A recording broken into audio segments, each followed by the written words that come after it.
Welcome to Kenton's videos. Enjoy the video.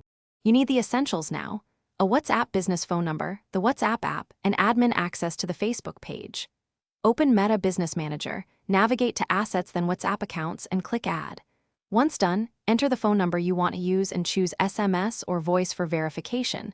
This verifies control. Make sure the page you intend to connect is in the same business manager. This step prevents ID mismatches and ensures you can claim the number for your page. Once verification succeeds, you must claim the WhatsApp number inside Business Manager. This ties the number to your business identity and enables messaging features. Next, assign that WhatsApp account to your Facebook page under Page Settings or Business Manager Assets.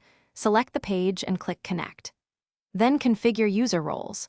Grant inbox, marketing, or developer permissions as needed because permissions control who can send messages, create ads, and finish by enabling the Click to WhatsApp button on your Facebook page and test inbound/outbound messages in Business Suite inbox.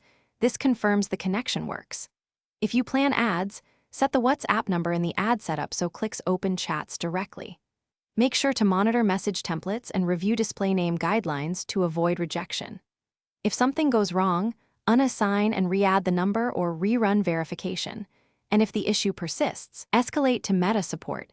This often resolves stuck links or verification errors.